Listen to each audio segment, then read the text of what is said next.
নমস্কার বন্ধুরা, কেমন আছেন সবাই? আশা করি সবাই ভালো আছেন। বেসিক নলেজ অফ হোমিওপ্যাথি থেকে আরেকটি ভিডিও নিয়ে আসলাম। গত ভিডিওতে আমরা শিখতে পেরেছি যে মানব দেহের সবচেয়ে বড় লম্বা হাড়গুলো কি কি।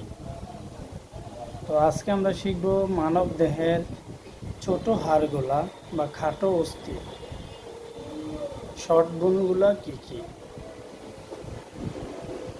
আমি যদি আপনাদেরকে একটু দেখানোর চেষ্টা করি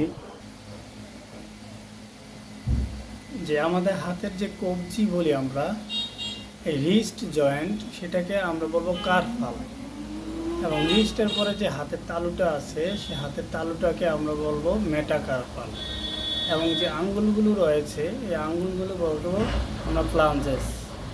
ঠিক অনুরূপভাবে পায়ের যে গোড়ালিটা রয়েছে, গোড়ালি এইটাকে আমরা বলবো টার্সাল, এবং পায়ের পাতাটাকে বলবো মেটাটার্সাল, এবং আঙ্গুলগুলোকে বলবো প্লাঞ্জেস।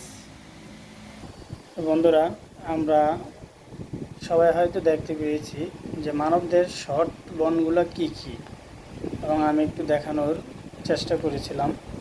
তো আমি আমার সবগুলো ভিডিও খুব সংক্ষেপে দিতে চেষ্টা করব। পরবর্তী ভিডিওতে আমি জানবো যে মানবদেহের উপরের ঊর্ধ্বাঙ্গে কী কী হাড় রয়েছে, সবগুলো হাড়ের নাম এবং কয়টি হাড়, এবং নিম্নাঙ্গে কয়টি হাড় রয়েছে এবং সবগুলার নাম। ধন্যবাদ সবাইকে, সবাই ভালো থাকবেন। আজ এই পর্যন্তই।